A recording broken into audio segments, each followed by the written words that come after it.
You know what all YouTubers do when they need to make a very quick video with no planning and they don't want to spend any time editing it? They do a Q&A, questions and answers. And today I'm actually in the middle of a family vacation. I just went into the office real quick to make a quick video. So I figured let's do a Q&A.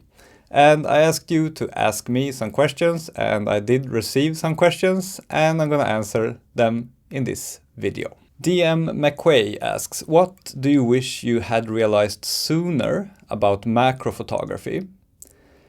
The main thing that comes to mind for me is the importance of using a flash and a diffuser to get good results in macro photography. I think many beginners in macro photography feel like they don't want to use a flash because it makes your camera rig big, unwieldy, heavy. And if you use a flash, you need to use a diffuser, and that makes the camera rig even bigger and even more unwieldy. So we tried the longest to not use a flash and diffuser. And this is what I did as well when I was a beginner in macro photography. But I never got any good results. It was really hard to take good macro photos without a flash. And this is natural.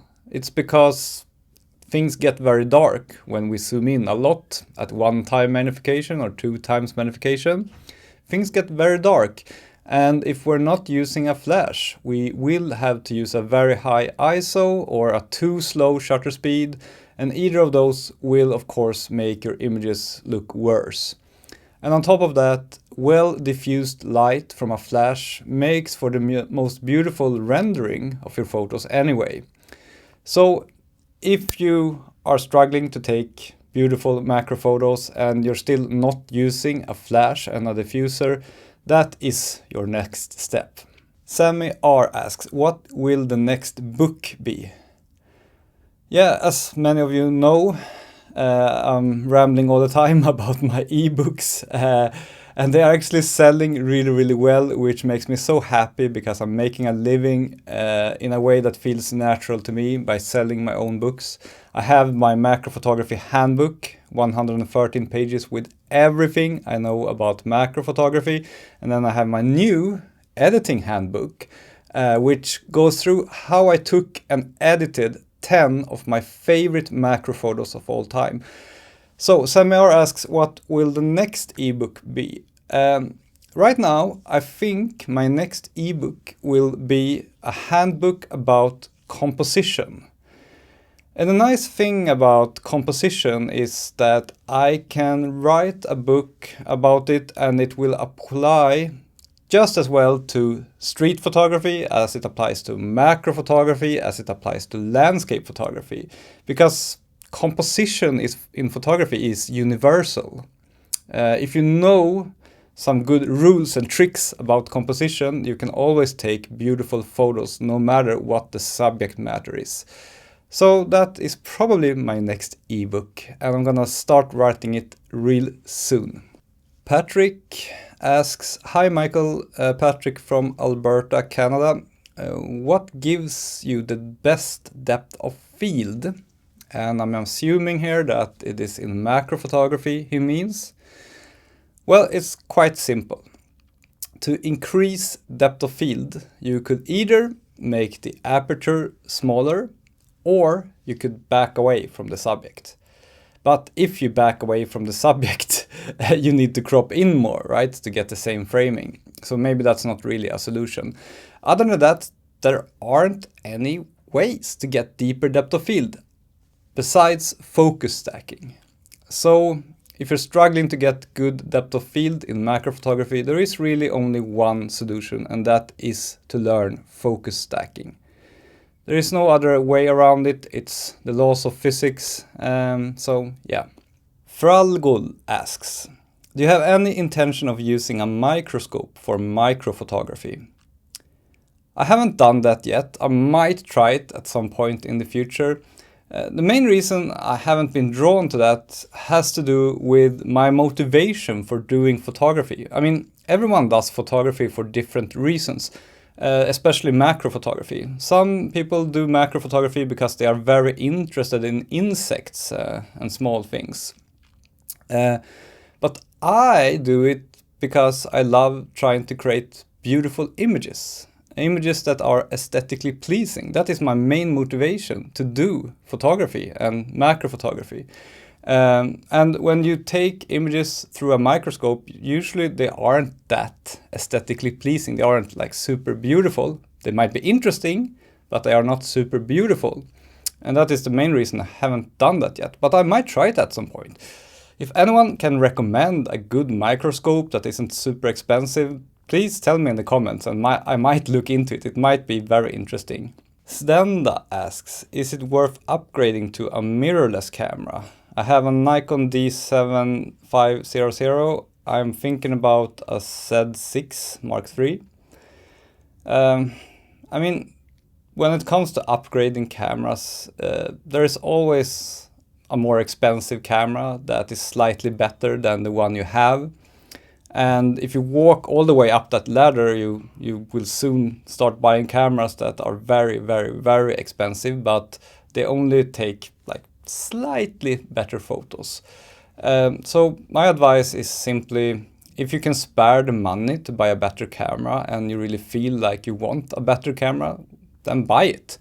But it will maybe not revolutionize how your images look, but it might be more fun to do photography with a better camera. You might feel more inspired.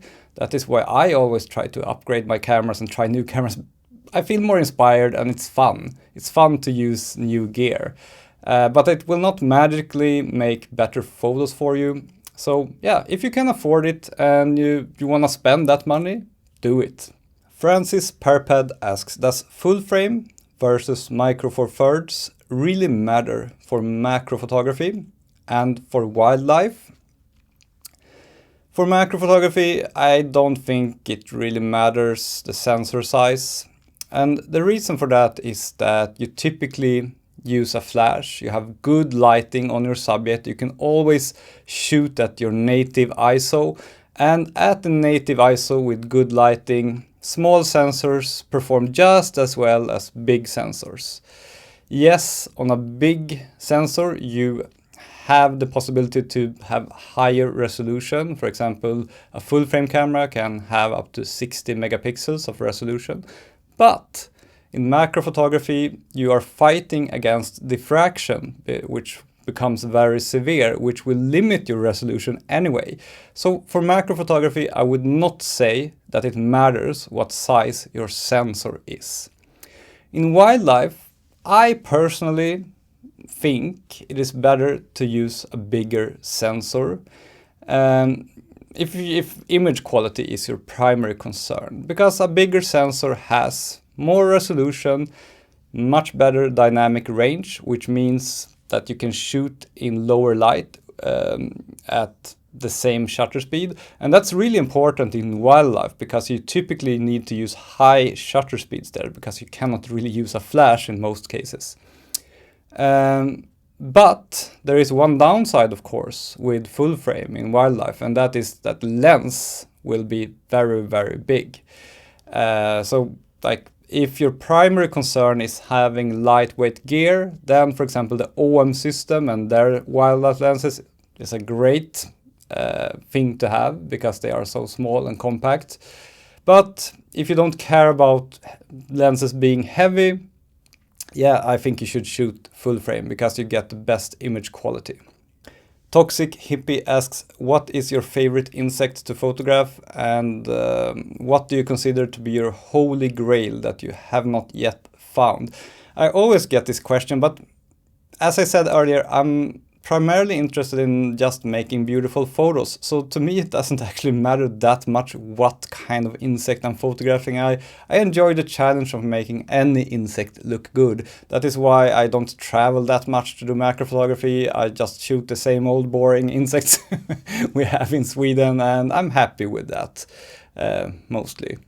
Some of my favorites to photograph, I think, are different kinds of stink bugs, because they are very beautiful, they have beautiful colors and textures, and they are usually quite easy to photograph. I also love photographing weevils for the same reasons. They are usually pretty still, easy to photograph, very beautiful patterns and colors and lots of variation.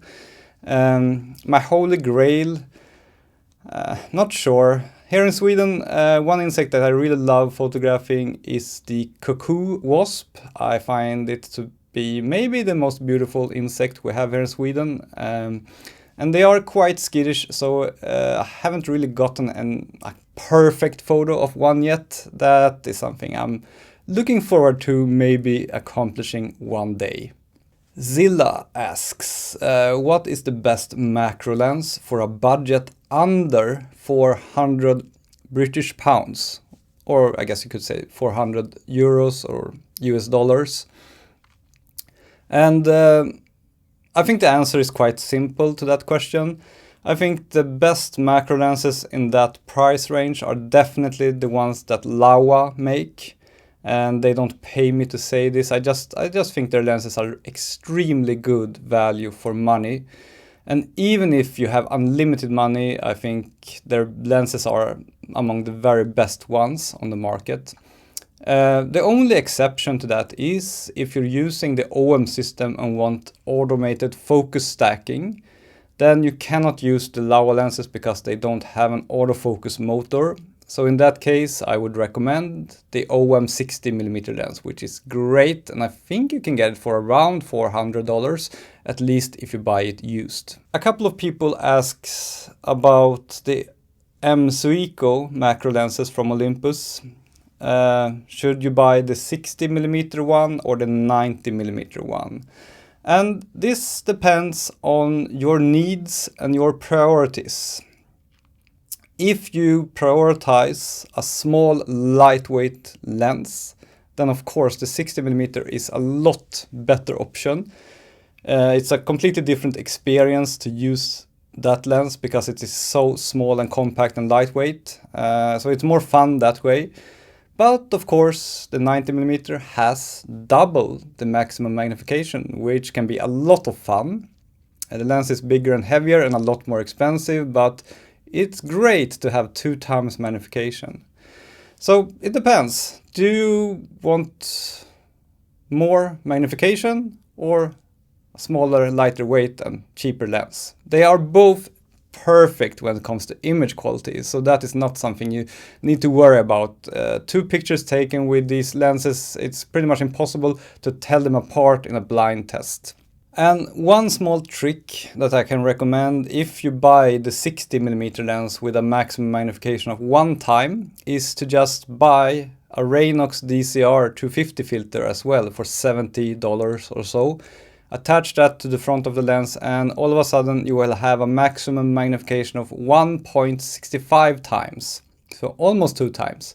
And the image quality is still super duper great. The Raynox DCR 250 doesn't really degrade the image quality in any way that I have noticed, at least.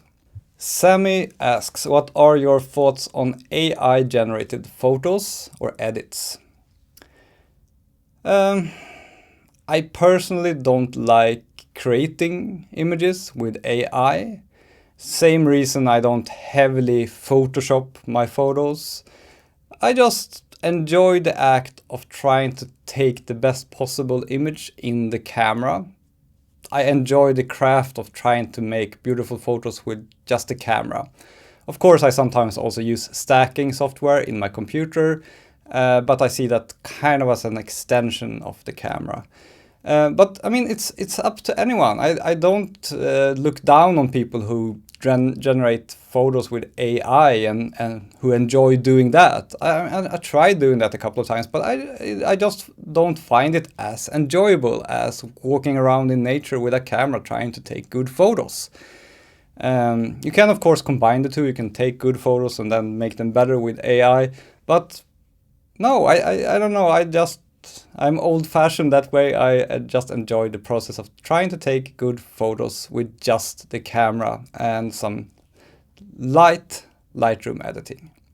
Dave Goldberg has an interesting question. When it comes to focal length, does it have an impact on the diffuser performance? With a longer lens, he writes, such as the 100mm, it might reduce the effective spread of the diffuser because you have a longer distance to the subject. And with a shorter focal length, maybe the diffuser will perform better because the diffuser wraps around the subject more. That is a very good observation.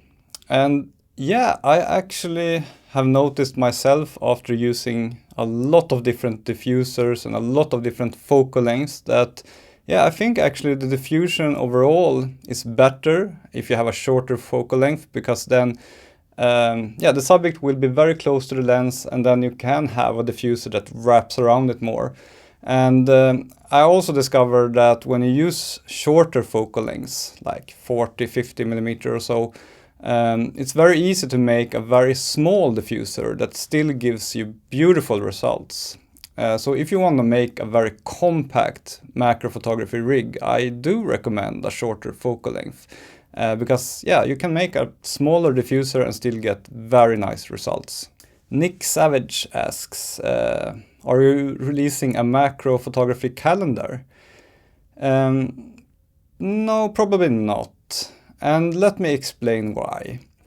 I try my best to find ways to make a living that do not take too much time away from making these videos. And one of the things that I try to stay away from is shipping stuff.